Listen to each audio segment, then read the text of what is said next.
नमस्कार दोस्तों, मैं वीके शर्मा अपने सभी प्रदेशवासियों और विशेषकर पैरामिलिट्री के सहयोगियों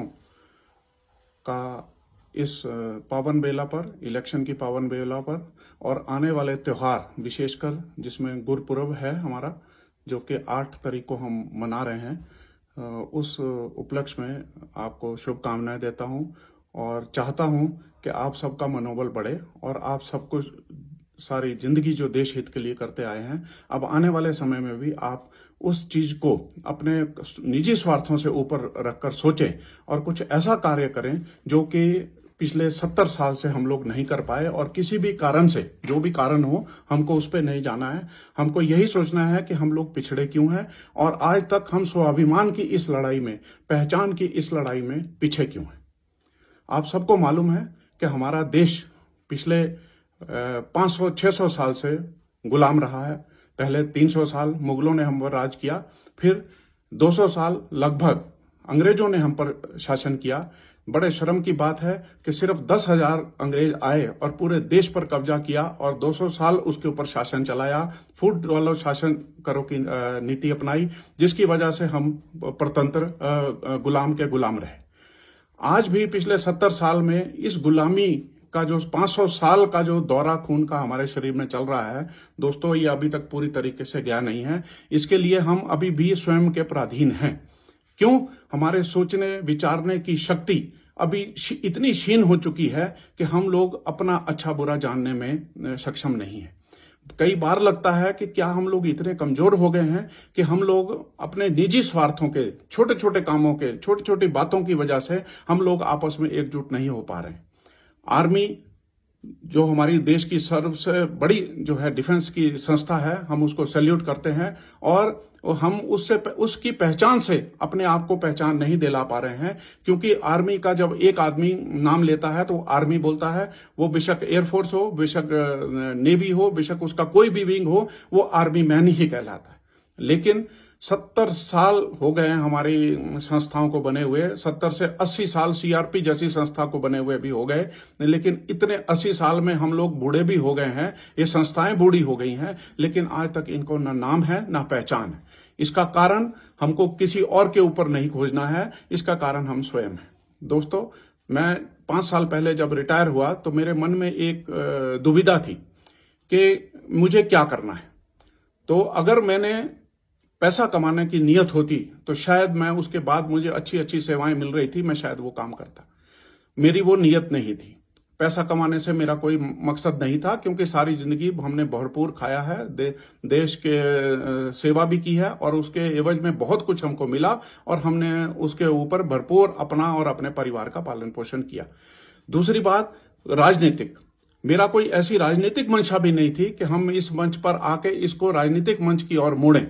क्यों? अगर राजनीतिक मंच की ओर भी मोड़ना अगर मेरा ध्येय होता तो 5 सालों में मैंने पूरी पेंशन जो इस कामों में लगाई है, अपनी संस्था की भलाई के और लोगों की भलाई के कामों के लिए लगाई है, शायद वो 1 आधा साल की लगा के और मैं इतना हो जाता कि वो मेरा कार्य जो है पॉलिटिकल भी पूरा हो जाता। लेकिन कुछ लोगों का शायद ये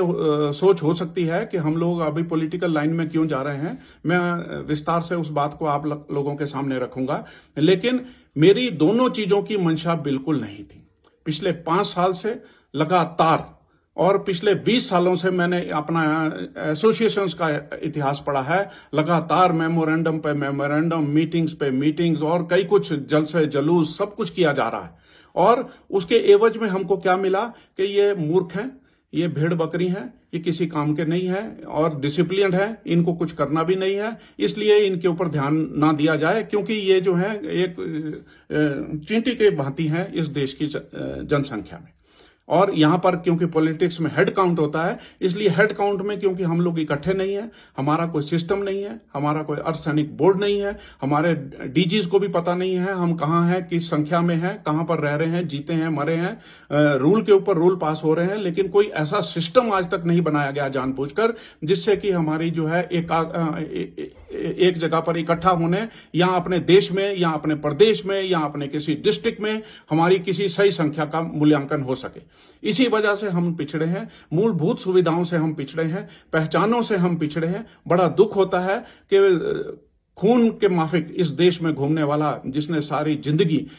इस देश के लिए कुर्बान की और गर्व के साथ कुर्बान की है, मैं सैल्यूट करता हूं अपने सभी उन भाइयों को और सभी मार्टियर्स को जिन्होंने इस देश के लिए कुर्बानी दी है। लेकिन उसके एवज में हमको क्या मिला? हम क्या चाहते हैं? हमको सिर्फ पहचान चाहिए, हमको सिर्फ इज्जत चाहिए। हमको हमारे से ये दोनों ही चीजें, हमारी इन पॉलिटिकल जो नए अंग्रेज हमारे देश में आए हैं आजादी के बाद, इतनी कुर्बानियां देकर जिन लोगों ने आजादी दी उनको भुलाया गया, और ये जो नए अंग्रेज आए हैं इन्होंने वो फूट डालो और शासन करो की नीति आगे बढ़ाई, जिसकी वजह से पैरामिलिट्री संस्थान इकट्ठे नहीं हो सके। 6 पैरामिलिट्री फोर्सेस, आज उनको 6 डायरेक्शन में रखा जाता है। इसीलिए रखा जाता है कि ये अलग रहें। अगर ये एक हो गई तो हो सकता है कि ये अपनी पहचान मांगेंगी और इनको मूलभूत सुविधाएं देनी पड़ेंगी, जो कि हमारे पॉलिटिशियन देना नहीं चाहते। क्यों नहीं देना चाहते? क्योंकि वो हमको अपनी भेड़ बकरियों की तरह पालना चाहते हैं और हमको चाहते हैं कि हम उनके जो स्वार्थ हैं, उनको वोट बैंक है, वो बने रहें और उस वोट बैंक के जरिए वो हमारा इस्तेमाल करते रहें, जैसे कि वो पहले से करते आए। बड़ा दुख होता है कि इतनी कुछ होने के बावजूद भी हमारे मार्टियर्स के ऊपर घड़ियाले आंसू बहाए जाते हैं, देशभक्ति के नारे लगाए जाते हैं, बहुत कुछ होता है। और इतनी पर्सनल मीटिंग्स के बाद भी 5 मेमोरेंडम मैं स्वयं और 3 तो मैंने मुख्यमंत्री महोदय के हाथ में दिए हैं अपनी संस्था के बारे में, पूरी पैरामिलिट्री के बारे में, हिमाचल प्रदेश के बारे में। लेकिन बड़ा दुख है कि एक भी मेमोरेंडम के ऊपर ना मेरे पर्सनल दिए, ना हमने रैलियों के थ्रू दिए, ना हमने जो पहले भी कभी दिए होंगे, और एसोसिएशनों ने जो आज तक दिए हैं, मैं सभी एसोसिएशनों के काम की सराहना करता हूं, सैल्यूट करता हूं कि उन्होंने कई साल से ये लड़ाई जारी रखी हुई है, लेकिन आज तक सरकार के ऊपर जूं नहीं रहेंगी। और हम पर एक बात हमारे तक पहुंचा दी गई कि आप मुट्ठी भर लोग हैं, आप क्या कर लोगे? वोट बैंक की राजनीति है, इसमें तो उसी को मिलेगा जिसकी हेड काउंट ज्यादा होता है।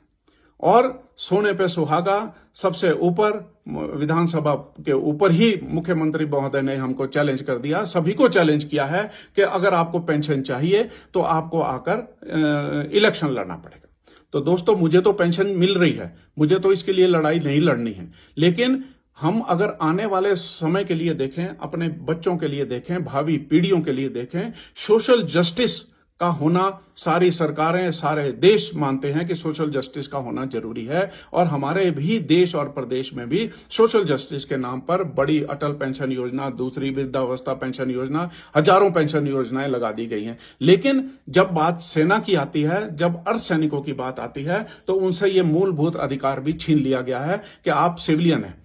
अब बड़ी हास्यप्रद बात है कि हम सिविलियन हैं, हम मोटर चलाते हैं, हम सेकंड लाइन ऑफ डिफेंस और पीस टाइम में फर्स्ट लाइन ऑफ डिफेंस है, और हम यूनिफॉर्म पहनते हैं। हम सारे भेदभाव, सारे जो भेद हैं वो आर्मी की तरह सारे काम हम करते हैं। हम डिजास्टर मैनेजमेंट भी करते हैं, हम पुलिस के साथ भी मिलकर काम करते हैं, हम आर्मी के साथ भी मिलकर काम करते हैं, हम एडमिनिस्ट्रेशन के साथ भी मिलकर काम करते हैं, हम सारे दुनिया भर के काम करते हैं। और अपनी फैमिलीज के साथ सालों साल हम नहीं मिल सकते हैं। साल में हमारी छुट्टी पर पाबंदी लगा दी जाती है, हर काम में हमारी पाबंदी लगा दी जाती है। हमारे को कभी भी फ्रीडम ऑफ मूवमेंट नहीं है, क्योंकि हमारी सर्विस की रिक्वायरमेंट है। हमारे को इसका कोई दुख नहीं है, हम सैल्यूट करते हैं। हम कॉन्स्टिट्यूशनली हम इस देश के संविधान को सैल्यूट करने वाले पैट्रियोटिक लोग हैं, और हम इस पैट्रियोटिज्म में हम हमेशा आगे रहेंगे और रहते हैं, इसमें कोई संदेह नहीं। लेकिन जो हमारी मूलभूत सुविधाएं हैं, या जो हमारे अधिकार हैं, कैंटीन का अधिकार है, हमारा जो पेंशन का अधिकार है, सीजीएचएस का अधिकार है, हमारा ये कॉन्स्टिट्यूशनली एक हमारा अधिकार है कि हम इसको सरकार से मांगे। और जब सरकार हमारी इन बातों को सुनने के लिए तैयार ही नहीं है और हमको चैलेंज किया जा रहा है, तो एक सोल्जर चैलेंज के आगे झुकने वालों में से नहीं है। अभी मेरे को खुशी हुई कि बहुत से लोग आगे आए, और हम लोगों ने काफी जगह पर अपने साथी इलेक्शन में, हिमाचल के इलेक्शन में खड़े किए। लेकिन बड़ी फर्स्ट टाइम हमारा ये एक्सपेरिमेंट था, हम उसमें ये नहीं कह सकता कि हम फेल हैं, लेकिन पूरे रूप से सफल नहीं है, क्योंकि कई उसमें कमियां हैं। अभी लोग इसके लिए मेंटली, फिजिकली तैयार नहीं है। इसके बावजूद हमने कुछ उम्मीदवार खड़े किए, और अभी अपना झंडा हम बुलंद लेकर चल रहे हैं। इसके लिए हमको जरूरी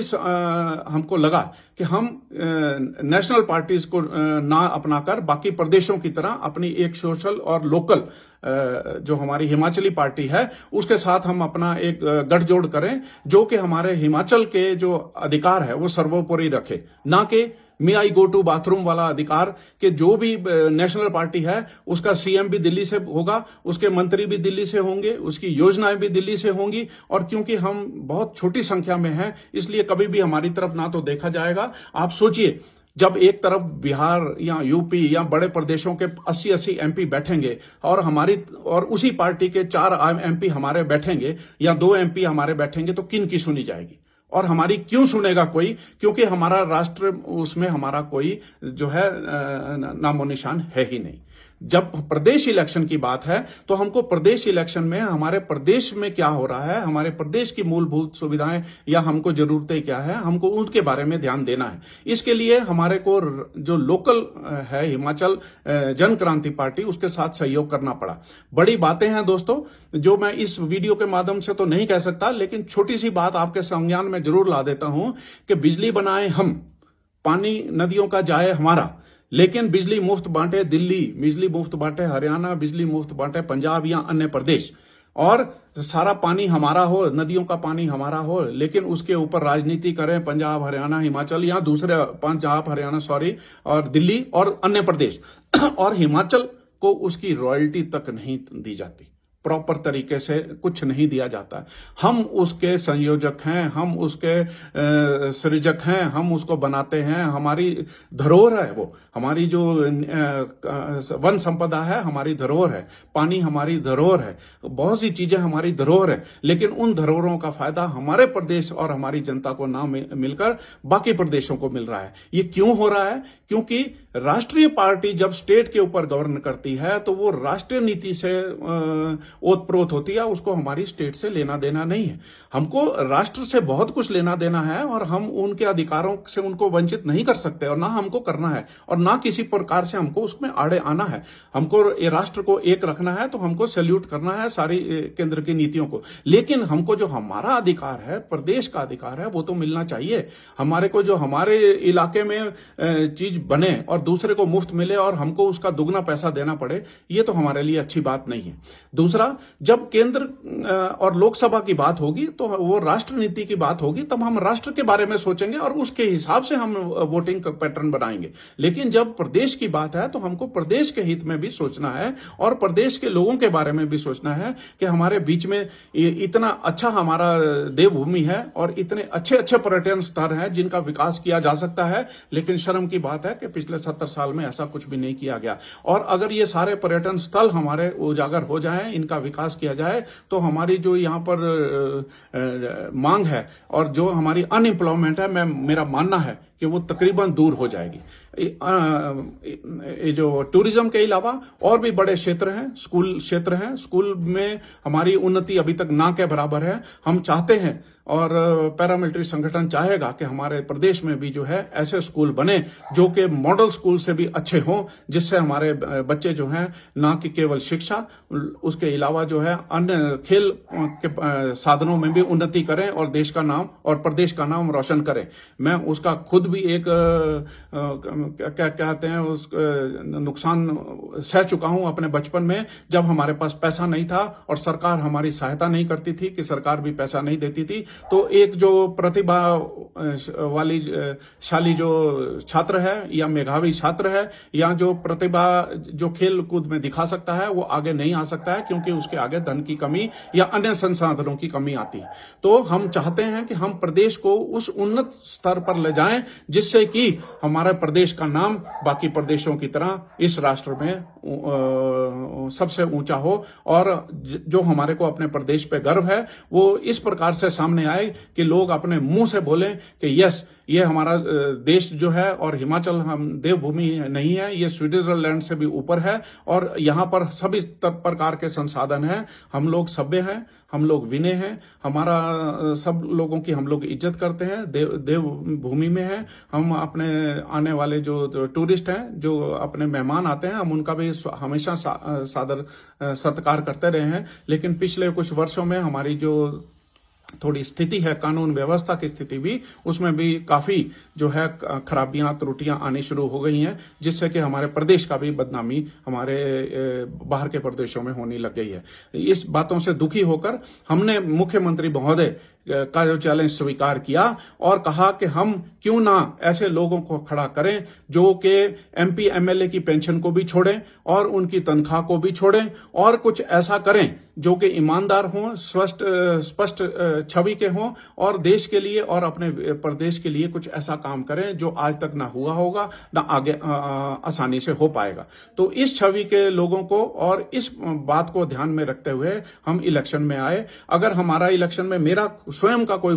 मुद्दा होता तो शायद मैं अलग होकर अलग से काम करता, लेकिन मेरा कोई ऐसा मुद्दा नहीं था, क्योंकि हमको एक चैलेंज दिया गया था तो हमको उस चैलेंज को एक्सेप्ट करना था। उस चैलेंज को एक्सेप्ट करते हुए पैरामिलिट्री वाले किसी से पीछे नहीं रहेंगे, क्योंकि मुख्यमंत्री महोदय ने अब विधानसभा पटल पर चैलेंज किया है तो वो चैलेंज हमको स्वीकार भी करना चाहिए। मैं उनको सैल्यूट करता हूं कि उन्होंने हमारे जो अंदर मरा हुआ शेर था उसको जगा दिया, और उस शेर को जगाने के लिए हम सबको इकट्ठे होने की जरूरत है और अपने आप को प्रूव करने की जरूरत है कि हम लोग हेड काउंट करें और हेड काउंट अपनी सोशल संस्थाओं को दिखा दें कि हम लोग इतने कमजोर और इतने मरे हुए लोग नहीं हैं, जो हम आप लोगों के पिट्ठू नहीं हैं कि हम आपके पीछे हाथ जोड़ जोड़ के घूमते रहें और आप हमको दुत्कार के लाते मारते रहें और हमारे वोट बैंक का इस्तेमाल करते रहें और कोई भी सुविधा जो आपने आज तक हमारे को प्रदान नहीं की है और क्यों नहीं की है इसका कारण आपको देना होगा। इस सभी पॉलिटिकल पार्टीज को ये कारण हमको बताना होगा कि 70 साल से 80 साल से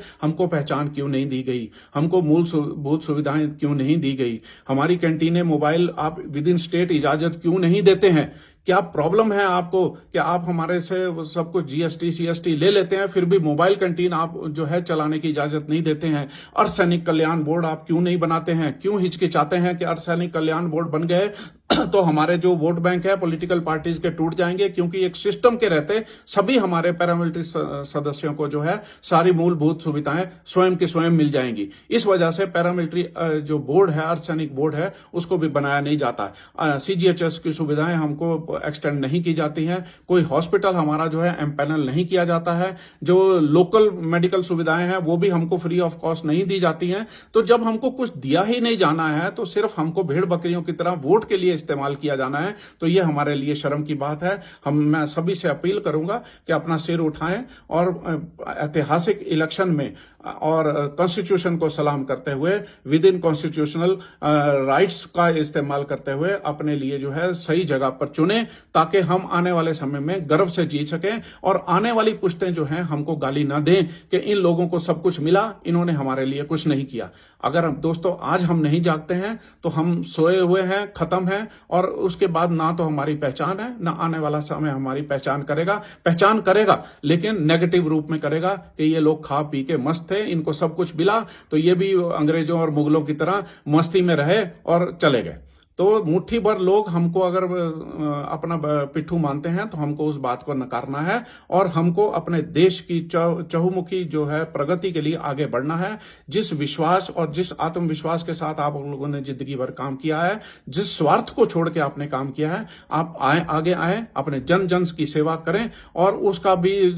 जो श्रेय है वो हमारे अर्धसैनिक और बाकी सैन्य बलों को मिले। मैं किसी सैन्य बल, पुलिस, आर्मी और जितने भी वर्दीधारी हैं मैं उन सबको सलाम करता हूं, सल्यूट करता हूं कि इनके साथ जो भी ज्यादतियां हुई हैं या हो रही हैं या इनके शहीदी स्मारक भी आज तक ठीक प्रकार से नहीं बन पाए हैं, उन सब का पहचान हम करवाएंगे और हमको मिलकर करवाना है। इस इलेक्शन में हो सकता है कि हम लोग इतने तैयार नहीं थे, हमको पता भी नहीं था और हम लोग उसके लिए मेंटली भी तैयार नहीं है। कुछ लोग पहले आगे आए फिर हट गए क्योंकि पॉलिटिकल पार्टियों ने उनके घर में जाके उनको धमकाया, उनको भड़काया या उनको ऐसी बातें करी जिससे कि वो लोग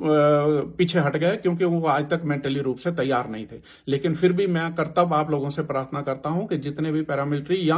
आपके जो हैं जन क्रांति के जो लोग हैं, आप आए, उनको सहयोग करें और आपके इलाके में जो अच्छे लोग इंडिपेंडेंट भी खड़े हैं जो कि आपकी बात को विचार करने के लायक आपको जो है एक विश्वास दे रहे हैं, आप उन इंडिपेंडेंट्स की भी सहयोग करें और वो भी हमारे भारतीय देश के नागरिक हैं और हो सकता है कि किसी कारण से, किसी अच्छी वजह से वो भी इसमें आना चाहते हो, कुछ अच्छा काम करना चाहते हो, तो हम प्रदेश में हमको उन लोगों का भी समर्थन करना चाहिए जो कि किसी अच्छे निहित स्वार्थ को छोड़ के किसी अच्छे कारणों से आए हैं और हमारी पैरामिलिट्री की बातें सुनने में तैयार हैं। मैं एक बार फिर अपने देश को सलाम करता हूं, अपने कॉन्स्टिट्यूशन को सलाम करता हूं, चुनी हुई सरकारों को भी सलाम करता हूं और सबसे